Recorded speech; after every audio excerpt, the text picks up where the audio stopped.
KSRTC ಬಸ್ನಲ್ಲಿ ಆಕಸ್ಮಿಕ ಬೆಂಕಿ ಕಾಣಿಸಿಕೊಂಡು ಬೆಂಕಿ ಹೊತ್ತಿ ಉರಿದಿದ್ದರಿಂದ ಮಹಿಳೆಯೋರ್ವಳು ಸಜೀವ ದಹನವಾಗಿರುವ ಘಟನೆ ಬೆಂಗಳೂರು ಗ್ರಾಮಾಂತರ ಜಿಲ್ಲೆ ನೆಲಮಂಗಲದ ಅರಸಿನಕುಂಟೆ ಟೋಲ್ಗೇಟ್ ಬಳಿಯಲ್ಲಿ ನಡೆದಿದೆ. ಇಲ್ಲಿನ ರಾಷ್ಟ್ರೀಯ ಹೆದ್ದಾರಿ 4ರಲ್ಲಿ ಘಟನೆ ಸಂಭವಿಸಿದ್ದು, ಮೃತಪಟ್ಟ ಮಹಿಳೆಯ ಗುರುತು ಪತ್ತೆ ಹಚ್ಚಲಾಗಿದ್ದು 50 ವರ್ಷದ ಭಾಗ್ಯಮ್ಮ ಅಂತ ತಿಳಿದು ಬಂದಿದೆ. ಇನ್ನು ಈಕೆ ಬೆಂಗಳೂರಿನ 8ನೇ ಮೈಲಿ ನಿವಾಸಿಯಾಗಿದ್ದಾರೆ.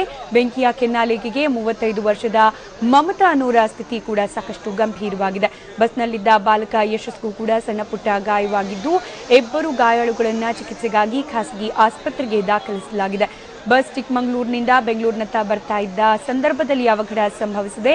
ಇನ್ನು ಬಸ್ನಲ್ಲಿದ್ದ 27 ಪ್ರಯಾಣಿಕರು ಕ್ಷಣಾರ್ಧದಲ್ಲೇ ಪಾರಾಗಿದ್ದಾರೆ. ಬಸ್ನ ಇಂಜಿನ್ನಲ್ಲಿ ಮೊದಲು ಬೆಂಕಿ ಕಾಣಿಸಿಕೊಂಡಿದೆ, ಕ್ರಮೇಣ ಇಡೀ ಬಸ್ಸನ್ನೇ ಆವರಿಸಿದೆ. ಬಸ್ಗೆ ಹೊತ್ತಿದ್ದ ಬೆಂಕಿಯನ್ನು ಅಗ್ನಿಶಾಮಕ ದಳ ಸಿಬ್ಬಂದಿ ನಂದಿಸಿದ್ದಾರೆ. ಇನ್ನು ನೆಲಮಂಗಲ ಸಂಚಾರಿ ಠಾಣೆಯಲ್ಲಿ ಮೊಕದ್ದಮೆ ದಾಖಲಾಗಿದೆ.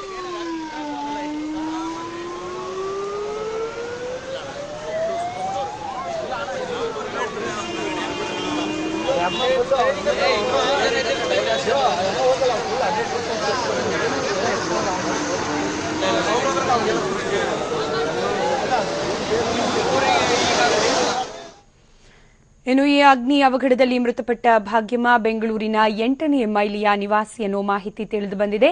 ಚಿಕ್ಕಮಗಳೂರಿನಿಂದ ಬೆಂಗಳೂರಿಗೆ ಆಗಮಿಸ್ತಾ ಇದ್ರು. ಈ ಸಂದರ್ಭದಲ್ಲಿ ಅವಘಡ ಸಂಭವಿಸಿದೆ. ಇನ್ನು ಸಂಬಂಧಿಕರ ಅಂತ್ಯಕ್ರಿಯೆ ಮುಗಿಸಿಕೊಂಡು ಭಾಗ್ಯಮ್ಮ ಮನೆಗೆ ಬರಬೇಕಾದ್ರೆ ಈ ಘಟನೆ ಸಂಭವಿಸಿದೆ. ನಿನ್ನೆ ಸಂಬಂಧಿಕರ ಸಾವಿನ ಕಾರ್ಯಕ್ಕೆ ಅಂತ ಹೇಳಿ ಭಾಗ್ಯಮ್ಮ ಚಾಮರಾಜನಗರಕ್ಕೆ ಹೋಗಿದ್ರು. ನಂತರ ಅಂತ್ಯ ಸಂಸ್ಕಾರ ಮುಗಿಸಿಕೊಂಡು ಸಂಬಂಧಿಗಳ ಕಾರ್ನಲ್ಲಿ ಬೆಂಗಳೂರಿನ ಬೆಳ್ಳೂರು ಕ್ರಾಸ್ ತನಕ ಡ್ರಾಪ್ ಅನ್ನ ತೆಗೆದುಕೊಂಡಿದ್ದಾರೆ. ನಂತರ ಭಾಗ್ಯಮ್ಮ 10 ಗಂಟೆ ಸುಮಾರಿಗೆ ಈ ಬಸ್ ಅನ್ನ ಹತ್ತಿದ್ದಾರೆ. ಬೆಳ್ಳೂರು ಕ್ರಾಸ್ನಿಂದ ಬೆಂಗಳೂರಿನ ಪೀಣ್ಯ ದಾಸರಹಳ್ಳಿ ತನಕ ಹೋಗಬೇಕಾಗಿತ್ತು. ಅಲ್ಲಿನ ದಾಸರಹಳ್ಳಿಯ ಮಹೇಶ್ವರ ಟೆಂಪಲ್ ಬಳಿ ಇರೋ ಅವರ ಮನೆಗೆ ಅವರು ತೆರಳಬೇಕಾಗಿತ್ತು. ಈ ಕಾರಣಕ್ಕಾಗಿ ಬಸ್ ಅನ್ನ ಹತ್ತಾರೆ. ಈ ವೇಳೆ ಘಟನೆ ಸಂಭವಿಸಿದ್ದು ಭಾಗ್ಯಮ್ಮ ಸಾವನ್ನಪ್ಪಿದ್ದಾರೆ. ಇನ್ನು ಸುಟ್ಟು ಕರಕಲಾದ ಭಾಗ್ಯಮ್ಮ ಅವರ ಮೃತದೇಹವನ್ನ ನೆಲಮಂಗಲದ ಸರ್ಕಾರಿ ಆಸ್ಪತ್ರೆಯ ಶವಾಗಾರದಲ್ಲಿ ಇರಿಸಲಾಗಿದೆ.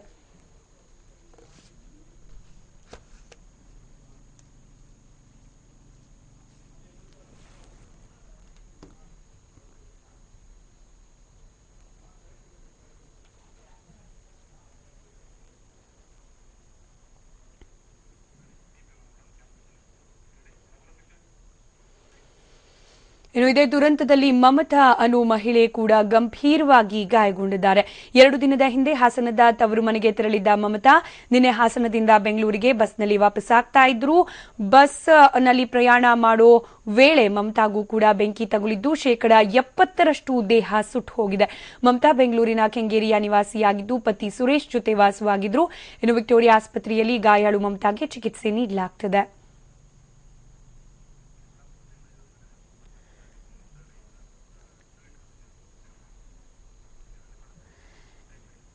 ಇನ್ನು ಈ ಅವಘಡದ ಕುರಿತಾದ ಅಪ್ಡೇಟ್ಸ್ ಕೊಡಲಿಕ್ಕೆ ನೇರ ಸಂಪರ್ಕದಲ್ಲಿ ಜಾಯ್ನ್ ಆಗ್ತಿದ್ದಾರೆ ನಮ್ಮ ಪ್ರತಿನಿಧಿ ಸುನಿಲ್. ತನಿಖೆ ಒಂದ್ ಕಡೆ ನಡೀತಾ ಇರೋದು, ಅವಘಡ ಹೇಗಾಯ್ತು ಅನ್ನೋದ್ರ ಬಗ್ಗೆ, ಜೊತೆಗೆ ಗಾಯಾಳುಗಳಿಗೆ ಚಿಕಿತ್ಸೆಯನ್ನ ಕೂಡ ನೀಡಲಾಗ್ತಾ ಇರೋದು. ಸೊ ಏನೆಲ್ಲ ಅಪ್ಡೇಟ್ಸ್ ಸಿಗ್ತಾ ಇದೆ ಈ ಅವಘಡದ ಬಗ್ಗೆ? ಖಂಡಿತ ಸ್ಮಿತಾ, ಈಗಾಗಲೇ ಏನು ಒಂದು ಪ್ರಾಥಮಿಕ ಇನ್ವೆಸ್ಟಿಗೇಷನ್ ನಡೀತಾ ಇದೆ. ಪ್ರಾಥಮಿಕ ಒಂದು ತನಿಖೆಯಲ್ಲಿ ಏನು ಶಾರ್ಟ್ ಸರ್ಕ್ಯೂಟ್ ನಿಂದ ಈ ಒಂದು ಅವಘಡ ಸಂಭವಿಸಿದೆ ಅಂತ ಹೇಳಲಾಗ್ತಿದೆ. ಇನ್ನೊಂದು ಕಡೆ ಪೊಲೀಸ್ ಮೂಲಗಳಿಂದ ಒಂದು ಟಿವಿಗೆ ಮಾಹಿತಿ ಲಭ್ಯವಾಗಿದೆ ಅಂತಂದ್ರೆ, ಏನು ಬಸ್ಸು ಚಿಕ್ಕಮಗಳೂರಿಂದ ಬರ್ತಾ ಇತ್ತು, ಬರುವಂತ ವೇಳೆಯಲ್ಲಿ ಚನ್ನರಾಯಪಟ್ಟಣದ ಬಳಿಯಲ್ಲಿ ಏನು ಕಾಯಿ ಬರುತ್ತೆ, ಏನು ಒಣಗಿದ ಕಾಯಿ ಬರುತ್ತೆ, ಏನು ಅದನ್ನ ಹಾಕೊಂಡಿದ್ರು, ಅದರಿಂದ ಈ ಒಂದು ಅವಘಡ ಸಂಭವಿಸಿರಬಹುದು ಅನ್ನೋ ಒಂದು ಶಂಕೆ ಸಹ ವ್ಯಕ್ತವಾಗಿದೆ. ಆ ವಿಚಾರಕ್ಕೆ ಸಂಬಂಧಪಟ್ಟಂತೆ ಪೊಲೀಸರು ಈಗಾಗಲೇ ಏನು ಚಾಲಕ ಮತ್ತೆ ಏನು ಕಂಡಕ್ಟರ್ ಇದ್ದಾರೆ ಅವರಿಬ್ಬರನ್ನು ವಶಕ್ಕೆ ಪಡೆದು ಒಂದು ದೊಡ್ಡ ಮಟ್ಟದಲ್ಲಿ ವಿಚಾರಣೆ ಸಹ ನಡೆಸ್ತಾ ಇದ್ದಾರೆ. ಈಗಾಗಲೇ ಇನ್ನೊಂದು ಕಡೆ ಏನು ಈಗ ಗಂಭೀರವಾಗಿ ಗಾಯಗಳೇಂದ್ರು ಮಮತಾ ಮತ್ತು ಇನ್ನೊಬ್ಬ ಯುವಕ ಯಶನ ಹುಡುಗಯಿಂದ ಅವರೀಗ ವಿಕ್ಟೋರಿಯಾ ಆಸ್ಪತ್ರೆಯಲ್ಲಿ ಚಿಕಿತ್ಸೆ ಪಡಿತಾ ಇದ್ದಾರೆ. ಈಗ ಮಮತನ ಸ್ಥಿತಿ ದೊಡ್ಡ ಮಟ್ಟದಲ್ಲಿ ಸ್ವಲ್ಪ ಗಂಭೀರವಾಗಿದೆ ಅಂತ ಹೇಳಿ ಅವರ ಕುಟುಂಬಸ್ಥರು ಮತ್ತೆ ಅವರ ಸಂಬಂಧಿಗಳು ಈಗಾಗಲೇ ನಮಗೊಂದು ಮಾಹಿತಿ ನೀಡಿರುವಂತದ್ದು. ಈಗ ಏನು ಅವರನ್ನ ಒಂದು ವೆಂಟಿಲೇಟರ್ ಇಟ್ಟು ಒಂದು ಚಿಕಿತ್ಸೆ ಸಹ ನೀಡ್ತಾ ಇದ್ದಾರೆ. ಸಂಪೂರ್ಣವಾಗಿ 75ರಿಂದ 80% ಭಾಗ ಅವರು ಬರ್ನ್ ಆಗಿದ್ದಾರೆ, ಬೆಂಕಿಯಲ್ಲಿ ಸುಟ್ಟೋಗಿದ್ದಾರೆ ಅಂತ ಹೇಳಿ ಈಗ ಮಮತಾ ಎಂದರೆ ಅವರ ಒಂದು ಕುಟುಂಬಸ್ಥರು ಹೇಳಿರೋದು. ಈ ಮಮತಾ ಎಂದ್ರು ಕಳೆದ 2 ದಿನಗಳ ಹಿಂದೆ ಏನು ಶನಿವಾರ ಭಾನುವಾರ ರಜೆ ಇತ್ತು. ಆ ಹಿನ್ನೆಲೆಯಲ್ಲಿ ಅವರ ತವರು ಮನೆ ಏನು ಹಾಸನ ಆಗಿರುತ್ತೆ, ಹಾಸನ್ಗೆ ಹೋಗಿರ್ತಾರೆ. ಹೋಗಿ ಏನು ನಿನ್ನೆ ಬರ್ತಾ ಇರ್ತಾರೆ. ಬಂದಂತ ಸಲ ಈ ಒಂದು ಅವಘಡ ಸಂಭವಿಸಿರುವಂತದ್ದು. ಏನು ಇವರು ಬೆಂಗಳೂರಿನ ಕೆಂಗೇರಿಯಲ್ಲಿ ಒಂದು ಗಾರ್ಮೆಂಟ್ಸ್ಗೆ ಹೋಗ್ತಾ ಇರ್ತಾರೆ. ಏನು ಅವರ ಮಗನ ಜೊತೆ ತಾಯಿ ಮನೆಗೆ ತೆರಳಿ ಬರುವಂತ ಸಂದರ್ಭದಲ್ಲಿ ಈ ಒಂದು ಘಟನೆ ನಡೆದಿದೆ. ಅದೃಷ್ಟವಶಾತ್ ಏನು ಈ ಘಟನೆಯಲ್ಲಿ ಮಮತಾಗ್ ಮಾತ್ರ ಗಾಯ ಆಗಿದೆ, ಅವರ ಮಗನಿಗೆ ಯಾವುದೇ ರೀತಿಯಾದ ಹಾನಿ ಆಗಿಲ್ಲ ಅಂತೇಳಿ ಅವರ ಒಂದು ಕುಟುಂಬಸ್ಥರು ಹೇಳಿರುವಂತದ್ದು. ಈಗಾಗಲೇ ನಮ್ಮ ಜೊತೆ ಸ್ಮಿತಾ ಏನು ಈಗಾಗಲೇ ಘಟನೆ ನಡೆದಂತ ಸಂದರ್ಭದಲ್ಲಿ ರಾತ್ರಿ 12ವರೆಗೆ ಪ್ರತ್ಯಕ್ಷದರ್ಶಿ ಒಬ್ರು ಲೋಕೇಶ್ ಇದ್ದಾರೆ. ಬನ್ನಿ ಅವ್ರನ್ನೇ ಒಂದು ಮಾತಾಡ್ಸೋ ಒಂದು ಪ್ರಯತ್ನ ಮಾಡ್ತೀನಿ. ಸ್ಮಿತಾ ಅವರೇ, ಲೋಕೇಶ್ ಅವರೇ, ಈ ಒಂದು ಇನ್ಸಿಡೆಂಟ್ ಎಷ್ಟೊತ್ತಿಗೆ ಆಯ್ತು ಅಂತ ಹೇಳಿ ಎಕ್ಸಾಕ್ಟ್ ಆಗಿ? ರಾತ್ರಿ 12:30 ಒಳಗಡೆ ಆಗಿದೆ, ಸೆಂಟ್ರಲ್ ಆಗಿದೆ ಅದು. ಓಕೆ, ಯಾವ ತರ ಆಯ್ತು ನೀವು ನೋಡಿದಂತ ಸಂದರ್ಭದಲ್ಲಿ? ಬಸ್ ಎಷ್ಟು ಹೊತ್ಕೊಂಡು ಇರ್ತಾ ಯಾವ ತರ ಆಯ್ತು ಅಂತ ಹೇಳಿ? ಸಂಪೂರ್ಣ ಹತ್ಕೊಂಡಿತ್ತು. ನಾವು ಬಂದ ತಕ್ಷಣ ಹಿಂದೆ ನಾವು ಪೆಟ್ರೋಲಿಂಗ್ ವೆಹಿಕಲ್ ಬಂದಾಗ ಸಂಪೂರ್ಣ ಪೂರ್ತಿ ಆಗಿತ್ತು. ಮತ್ತೆ ಪ್ಯಾಸೆಂಜರ್ ಎಲ್ಲ ಸ್ವಲ್ಪ ನುಗ್ಗು ಬರ್ತಾ ಇದ್ರು, ಲೇಡೀಸ್ ಎಲ್ಲ ಹೊಡೆದು ಗ್ಲಾಸ್ ಹೊಡೆದು ಈಚೆ ಎಳಿತಾ ಇದ್ವಿ. ಆ ಟೈಮ್ ಆ ತರ ಆಗಿತ್ತು. ಓಕೆ, ಇದು ಈ ಒಂದು ಇನ್ಸಿಡೆಂಟ್ ಆದಂತ ಸಂದರ್ಭದಲ್ಲಿ ಈ ಮಮತಾ ಎಂದರೆ ಮತ್ತೆ ಭಾಗ್ಯಮ್ಮ ಎಂದರೆ ಅವರಿಗೆ ಯಾವ ತರ ಏನು ಇಂಜುರಿ ಏನಾಗಿತ್ತು? ಭಾಗ್ಯಮ್ಮ ಅಲ್ಲೇ ಏನು ಸಾವನ್ನಪ್ಪಿದ್ರೆ ಹೇಗೆ ಅಂತ? ಮಮತಾ ಅವರಿಗೆ ಆಕ್ಚುಲಿ ಅವರು ಗ್ಲಾಸ್ ಹೊಡೆದ್ಬಿಟ್ಟು ಈಚೆ ಹೇಳಿದಾಗ ಅವರು ಫುಲ್ ಫೈರ್ ಆಗಿದ್ರು. ಸ್ವಲ್ಪ ಅದನ್ನು ನಮ್ಮ ಪೆಟ್ರೋಲಿಂಗ್ ವೆಹಿಕಲ್ ತಗೊಂಡು ಗೌರ್ಮೆಂಟ್ ಹಾಸ್ಪಿಟಲ್ ಅಡ್ಮಿಟ್ ಮಾಡಿದ್ವಿ. ಭಾಗ್ಯಮ್ಮ ಅನ್ನೋರು ಸಂಪೂರ್ಣವಾಗಿ ಸುಟ್ಟೋಗಿದ್ರು, ಎಳೆಯಕ್ ಆಗ್ತಾ ಇಲ್ಲ, ಫೈರ್ ಜಾಸ್ತಿ ಬರ್ತಾ ಇತ್ತು, ಅವ್ರು ಏನು ಮಾಡಕ್ ಆಗ್ತಾ ಇಲ್ಲ. ಅದು ಅವ್ರು ಬಿಟ್ಟು ಮಮತಾ ಮತ್ತೆ ಭಾಗ್ಯಮ್ಮ ಇನ್ನೊಂದು ಹುಡುಗನ ಬಿಟ್ಟು ಮತ್ತೆ ಎಷ್ಟು ಜನಗಳಿಗೆ ಗಾಯಗಳಾಗಿ ಸಣ್ಣ ಪುಟ್ಟ ಗಾಯಗಳಾಗಿತ್ತು ಅಂತ ಹೇಳಿ? 15 ಜನಕ್ಕಾಗಿದೆ. 10ರಿಂದ 15 ಜನಕ್ಕೆ ಸಣ್ಣ ಪುಟ್ಟ ಗಾಯಗಳಾಗಿದೆ. ಅವ್ರನ್ನ ಎಲ್ಲಿ ಫಸ್ಟ್ ಆಸ್ಪತ್ರೆಗೆ ಎಲ್ಲಿ ಸೇರಿಸಿದ್ರಿ ಹೇಗೆ ಅಂತ? Nelamangala government hospital, Magnus hospital ಸೇರಿಸಿದ್ವಿ. ಆಮೇಲೆ ನಾವೇ ಪೆಟ್ರೋಲ್ 108 ಮತ್ತೆ ನಮ್ದು ಹೈವೇ ಆಂಬುಲೆನ್ಸ್ ಇದೆ, ಆಂಬುಲೆನ್ಸ್ ಅಲ್ಲಿ ಬೇರೆ ಕಡೆ ಪ್ರೊವೈಡ್ ಮಾಡಿದ್ವಿ. ಓಕೆ, ಇವರು ಭಾಗ್ಯಮ್ಮ ಎಲ್ಲಿಂದ ಬರ್ತಿದ್ರು ಅಂತ ಮತ್ತೆ ಏನಾದ್ರು ಮಾಹಿತಿ ಏನಾದ್ರು ಇದು ಗೊತ್ತಾ ಅಂತ ಇವ್ರ ಬಗ್ಗೆ? ಅವರು ಹಾಸನಿಂದ ಕೆಂಗೇರಿಗೆ ಹೋಗ್ಬೇಕು ಅಂತ ಹೇಳ್ಬಿಟ್ಟು ಬರ್ತಾ KSRTC ಬಸ್ ಬರ್ತಾ ಇದ್ರಂತ ಅವ್ರು ನಿದ್ದೆ ಹೋಗ್ಬಿಟ್ಟಿದ್ದಾರೆ.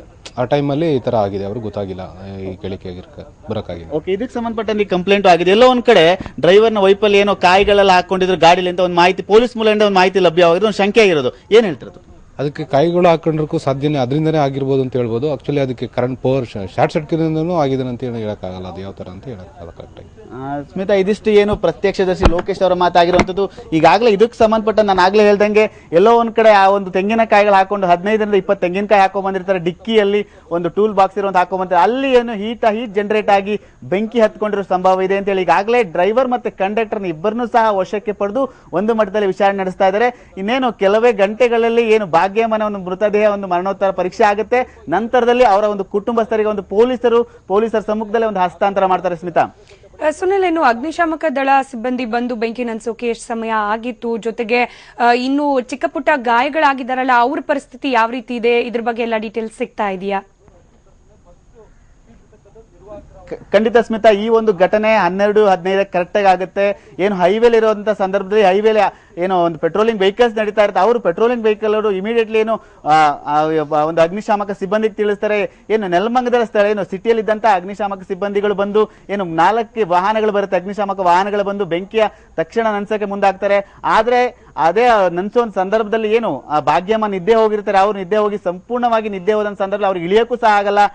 ಹಾಗಾಗಿ ಭಾಗ್ಯಮ್ಮ ಅಲ್ಲೇನು ಸಜೀವ ದಾನ ಆಗ್ತಾರೆ. ಮತ್ತೆ ಇನ್ನಿಬ್ರು ಮಮತಾ ಮತ್ತೆ ಇನ್ನೊಬ್ಬ ಹುಡುಗನಿಗೂ ಸಣ್ಣ ಪುಟ್ಟ ಗಾಯ ಆಗುತ್ತೆ. ಮಮತಾ ಏನು ಗ್ಲಾಸ್ ಇಂದ ಹೊರಗಡೆ ಬರುವಂತ ಸಂದರ್ಭದಲ್ಲಿ ಡೋರ್ ಅಲ್ಲಿ ಅವರಿಗೆ ಒಂದು ದೊಡ್ಡ ಮಟ್ಟದಲ್ಲಿ ಫೈರ್ ತಗಲಿ ಈಗಾಗಲೇ ಅವರಿಗೂ ಒಂದು 90%, ಈಗಾಗಲೇ 85-90% ಏನು ಬೆಂಕಿಯಿಂದ ಆಹುತಿ ಆಗಿದ್ದಾರೆ ಅಂತ ಹೇಳಿ ಈಗಾಗಲೇ ಅವ್ರನ್ನ ವಿಕ್ಟೋರಿಯಾ ಆಸ್ಪತ್ರೆ ಚಿಕಿತ್ಸೆ ಪಡ್ತಾರೆ. ಅದ್ರ ಜೊತೆಗೆ ಏನು 8ರಿಂದ 10 ಜನಗಳಿಗೆ ಸಣ್ಣ ಪುಟ್ಟ ಗಾಯಗಳಾಗಿದೆ ಅಂತ ಮಾಹಿತಿ ಲಭ್ಯವಾಗಿರೋದು. ಅವ್ರನ್ನ ಈಗಾಗಲೇ ಏನು ಇಲ್ಲಿನ ಒಂದು ಖಾಸಗಿ ಹಾಸ್ಪಿಟಲ್ಗೆ ನಿನ್ನೆ ದಾಖಲು ಮಾಡಿದ್ದಾರೆ. ಅವರು ಸಹ ಈಗಾಗಲೇ ಚಿಕಿತ್ಸೆ ಪಡಿತಾ ಇರುವಂತದ್ದು. ಸ್ಮಿತಾ, ಧನ್ಯವಾದ ಸುನಿಲ್.